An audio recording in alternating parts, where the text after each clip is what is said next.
Looks like it's end of the road for Brennan Johnson. Today, Tottenham accepted a 35 million bid from Crystal Palace. It is believed, though, that there are other clubs interested. I think Bournemouth are one of those other teams that are interested in him. It's a shame, right? I think Ange Ball really worked for Brennan Johnson. I think he was great at getting like that back post, sort of sneaking in the back post and getting the tap-ins. Under Thomas Frank, he looks like it's not really... He doesn't fit into his system. I think he was our top goal scorer in the Premier League last year. And it's just not worked out, which is a real shame. I think one of the problems that we have is I think we paid too much money for him at the start. I think it was 45 to 50 million, roughly. At that time, I think Brentford were the team that he was linked with, but we signed him. And... we're selling for 35 million, so still like a decent fee, but he's 24 years old.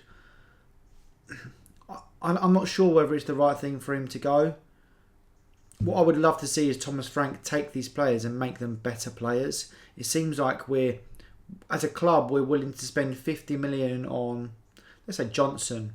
We've got Richarlison, Van der Ven, Xavi Simons, Kudus. We're spending a lot, Romero, Vicario we spent some money on. But we spend money on these players, but what are we actually doing to make them even better as a team and as individuals? It looks like the club's made a decision that we're going to move him on. And I don't know where we go from there. We've got Matis Tel, Odobert on the wing, Kudus, Kulusevski, who's obviously injured and we don't know for how long. So yeah, it looks like Brennan's going to go.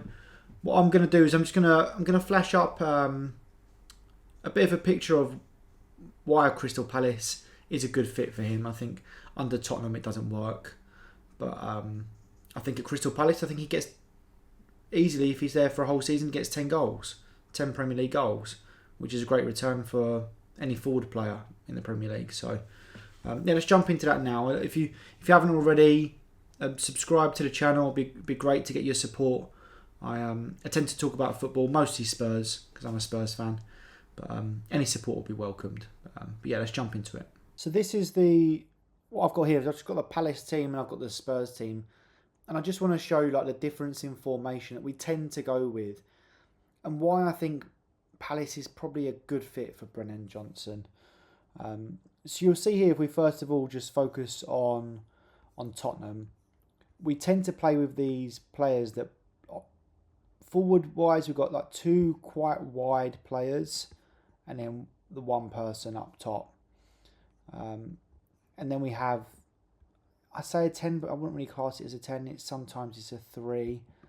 And then there'll be some rotation between the midfielders. But on paper, maybe it looks like a 10. But the positions that Brennan Johnson will probably take up would be either Kudus' position here on the right wing, or it'd be Mwane's. And that doesn't fit his game. To me, he's not an out-and-out winger. I would class him as sort of an inside forward. So someone that's probably better being closer to the striker, because he's got great pace. That's one thing he really has got. His pace is brilliant. And he showed last year with the goals he got for Tottenham that he's great if meeting the ball at the right time. If you've got someone that can cross it in and whip the balls in, he's great at sort of being a bit of a poacher at the back post and timing his run. Timing of his runs are really good. But we don't tend to play that sort of football. And look, don't quiz me too much, because at the moment I'm struggling to really understand what our style is. But for Brennan as an individual, maybe it's just that the system that Thomas Frank plays doesn't suit his game, doesn't suit his strengths.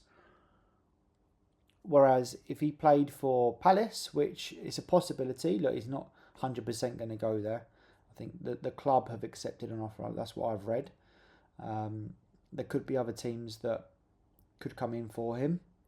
But ultimately, I suppose it'll be the club and the player's decision, not just the club sort of accepting the offer and we move on from there.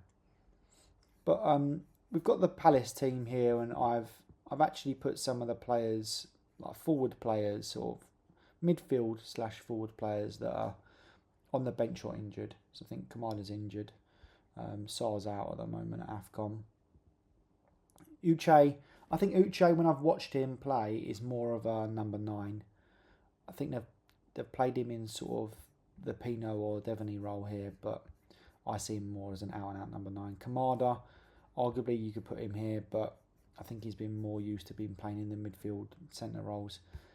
SA hasn't had a lot of game time, but questions whether he's ready. Purely just because we haven't seen him much. Does that mean that he's not ready yet to play in the Premier League? Does it mean that he's going to go out in the Championship on loan? Probably would make sense for the young player, bearing in mind he's not got a lot of game time. And Nketiah's one that I think can play in these forward positions, but they obviously need depth. Respectfully, Devaney's a young player, so it may not be someone they want to rely on, and they play in Europe as well, right?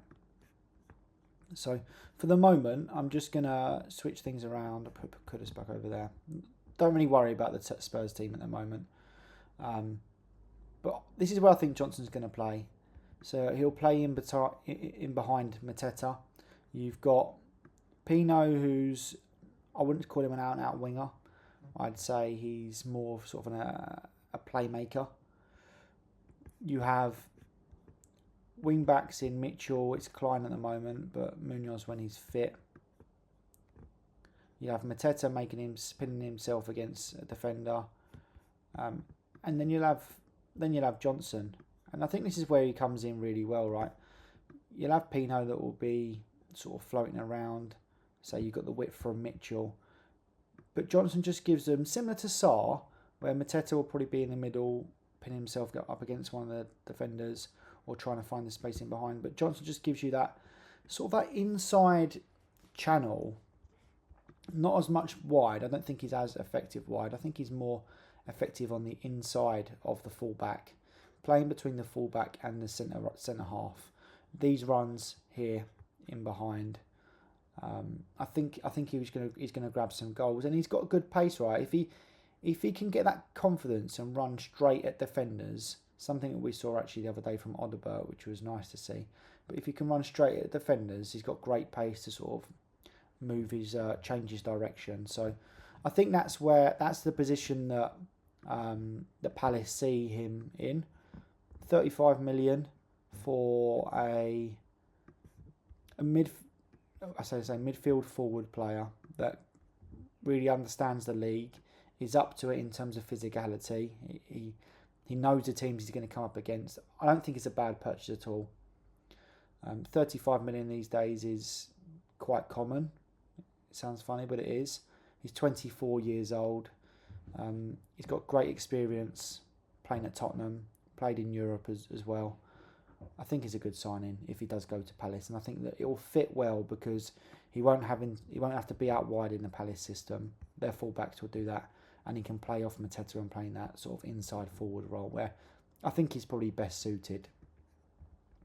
So yeah, we'll see what happens. Let me know what your thoughts are on Brennan Johnson potentially going to Crystal Palace, or if you think there's another club that he'd be better fitted at.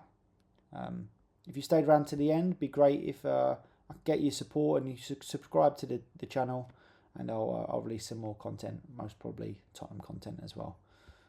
But for now, thank you.